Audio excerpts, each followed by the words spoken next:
Bismillahirrahmanirrahim. Nahmaduhu wa nusalli ala rasulihi kareem. Amma ba'd. Today, inshallah, we'll be finishing Surah Al-Mu'min and reciting Surah Al-Fussilat, also known as the Surah Hamim Sajda, as well as reading Surah Al-Shura, completing that, and reading a little bit of Surah Al-Zukhruf.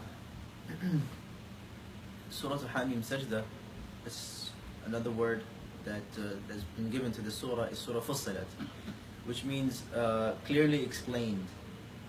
And in this surah, Allah subhanahu wa ta'ala, He explains and He goes into the details of how Allah subhanahu wa ta'ala, He destroyed the nations before who did not obey the message of the Nabi, the Prophet. As well as there's a riwayah, there's a narration where at the time of Rasulullah sallallahu alayhi wa sallam, once the Prophet sallallahu alayhi wa sallam was sitting near the Kaaba, and there was a person with the name of Utbah bin Rabi'ah. Utbah bin Rabi'ah, he was one of the leaders of Quraysh, and of course one of the very respected, honorable individuals. So he saw the Prophet ﷺ sitting alone by himself near the Kaaba. So he told his friends, the other leaders of Quraysh, Abu Jahl and others, that if you allow me, I want to speak to the Prophet ﷺ. I want to speak to this individual and present to him and offer him something so that he can stop preaching what he is doing now. Basically, stop preaching the deen of Allah, and instead of that, I will give him something, or I will present something to him. So the leaders, they replied, yes, go ahead, speak to him. So Utbah bin Rabi'ah, he gets up and he goes to the Prophet ﷺ and he sits down with him. And he starts talking to the Prophet ﷺ. And he tells him that, we're ready to give you everything. If it's power you want, you can have the power. If it's kingdom you want, we believe you as our king. If you want wealth, we'll give you so much wealth that no one in this entire Arab has that much amount of wealth. We'll collect so much wealth for you. But you have to do us a favor, and that is to stop preaching what you're doing.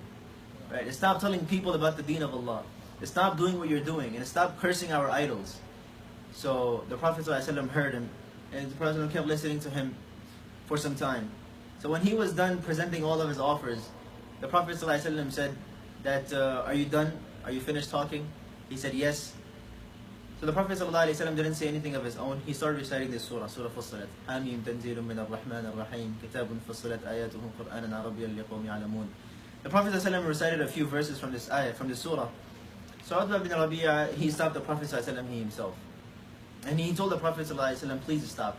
The Prophet ﷺ stopped at a verse where Allah subhanahu wa ta'ala mentions that you are nothing but a warner to them. You're nothing but a warner to them. If they believe it, that's good for them. If they don't, they'll go through the punishments themselves on the day of Qiyamah. So he stopped the Prophet ﷺ there, and then he got up from the Prophet of Allah. And he went to the leaders, back to the leaders, and he told the leaders that, you know what, I'm advising you that stay away from this man. I'm telling you to just let him do what he is doing. Or else there will come a time when Allah subhanahu wa ta'ala can destroy you also, like how Allah ta'ala destroyed the nations before. And Allah subhanahu wa ta'ala goes into that later on in the surah, where Allah subhanahu wa ta'ala talks about the tribe of Thamud, the nation of Thamud, the nation of Ad. Allah subhanahu wa ta'ala goes into this. As well as Allah subhanahu wa ta'ala mentions in the surah, there will be a time on the day of Qiyamah.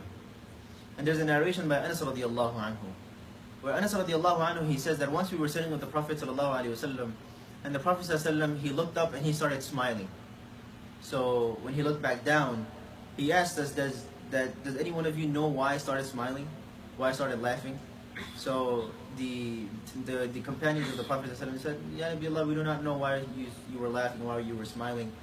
So the Prophet ﷺ said, you know what made me laugh is the conversation between a slave of Allah subhanahu wa ta'ala and Allah subhanahu wa ta'ala himself on the day of Qiyamah. And that conversation is such where us human beings will be standing in front of Allah subhanahu wa ta'ala on the day of Qiyamah. And human beings will say to Allah subhanahu wa ta'ala, Ya Allah, you are the one that had promised us that you will never ever be injustice to us. You will never ever do dhulm upon us. So Allah subhanahu wa ta'ala reply back saying, yes, I promise that I'm never ever going to be unjust to anyone. So the slaves will then reply back, they will say, Ya Allah, so in our matter, in our case, we want that we are not accountable for any of our deeds and we do not want any other witnesses except our own body itself. Right? Can we imagine? Human beings will say to Allah Ta'ala, Ya Allah, we do not want any other witnesses. We're not ready to accept any other witnesses to testify against us except our own bodies. So Allah Subhanahu wa Ta'ala will say, okay. Allah Ta'ala will seal their mouths. And Allah Subhanahu wa Ta'ala will tell the limbs to start speaking. And the limbs will speak. And Allah Subhanahu wa Ta'ala highlights that in the Quran also. In the same very surah, Surah Fussilat. Allah Subhanahu wa Ta'ala says, وَيَوْمَ يَحْشَرُ أَعْدَاءُ اللَّهِ إِلَى النَّارِ فَهُمْ يُوزَعُونَ حَتَّى إِذَا مَا جَاءُوهَا شَهِدَ عَلَيْهِمْ سَمْعُهُمْ وَأَبْصَارُهُمْ وَجُلُودُهُمْ بِمَا كَانُوا يَعْمَلُونَ. Allah Subhanahu wa Ta'ala says, their ears will testify against them. Their eyes will testify against them. Their own skin will testify against them. And then they will say, وَقَالُوا لِجُلُودِهِمْ لِمَا شَهِدْتُمْ عَلَيْنَا. Right? They will say to their own selves, that لِمَا شَهِدْتُمْ, why are you testifying against us? We used to do it for your sake. I used to look at haram for your sake. I used to please my eyes for your sake. I used to listen to music. I used to do it for your sake, to get peace, to get that inner peace. Right? I used to touch haram because of you, for your sake, so that I can gain that comfortableness, so that I can be in comfort. I did it for you. لِمَا شَهِدْتُمْ عَلَيْنَا. Why are you testifying against me? They will say, our own limbs will say, قَالُوا أَنْطَقَنَا اللَّهُ الَّذِي أَنْطَقَ كُلَّ شَيْءٍ. It is Allah Ta'ala who's making us to speak. It is not us. So Allah Subhanahu wa Ta'ala will seal your mouth.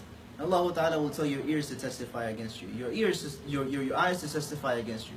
Your own self will be testifying against you and you won't be able to do anything. So the Prophet ﷺ said that manzar, that scene came in front of my eyes and I started laughing, I started smiling.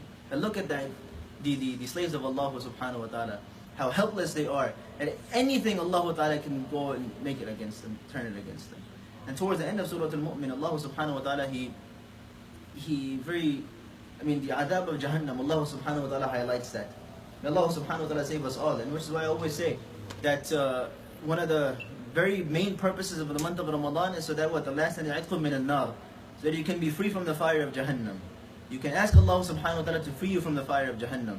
We should always ask Allah Ta'ala, and the dua of the Prophet was what? Ya Allah, save us from the fire. Allahumma ajirna min al-nar. Allahumma ajirna min, 7 times in the morning, 7 times in the evening. We should always recite this.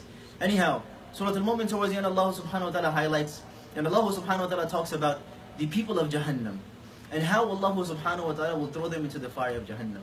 Allah Subhanahu wa Ta'ala says it is going to be a process. Allah Ta'ala will not throw them right away into Jahannam. Allah Ta'ala says that first they will be shackled. As I mentioned yesterday also, their hands, their feet. And Allah Subhanahu wa Ta'ala says there will be a big, a chain that will be surrounded and they will be around their necks. And Allah Subhanahu wa Ta'ala will throw them with that into the boiling water first. Allah Ta'ala says, into the boiling water. And people, it comes in the riwayat, in the narrations, where people will be so thirsty, they will ask Allah Ta'ala, Ya Allah, give us some water, give us something to drink. They will ask the people of Jannah, right? وَنَادَى أَصْحَابُ الْجَنَّةِ وَنَادَى أَصْحَابُ النَّارِ أَصْحَابَ الْجَنَّةِ أَنْ أَفِيضُوا مِنَ الْمَاءِ أَنْ أَفِيضُوا عَلَيْنَا مِنَ الْمَاءِ. Give us some water, give us something to drink, right? Allah Subhanahu wa Ta'ala will say, water is haram upon you. The only thing that you can drink is this boiling water. And they will drink that boiling water. Allah Subhanahu wa Ta'ala, recently we recited in Surah Al-Safat, Allah Subhanahu wa Ta'ala talks about the tree of Zaqum. And people would try to fulfill their hunger with that tree. And it will get stuck inside their stomachs. And they would need something to pull it down, to push it down. They won't have anything to drink. They will drink that boiling water. And in the riwayat it comes that when they will drink that boiling water, all of their intestines will come out. Can we imagine? Allah Subhanahu wa Ta'ala says first they will be thrown into the boiling water. And then Allah Subhanahu wa Ta'ala says they will be taken out from that boiling water. And then they will be thrown into Jahannam. My dear respected brothers and elders, these last 10 days of the month of Ramadan, they are for us to what? Ask Allah Subhanahu wa Ta'ala to free us from the fire of Jahannam. May Allah Subhanahu wa Ta'ala give you and the ability to ask Allah Subhanahu wa Ta'ala, to worship Allah Subhanahu wa Ta'ala, so we can all be safe from the fire of Jahannam and be put into Jannah. جزاكم الله خيرا سبحانه وتعالى.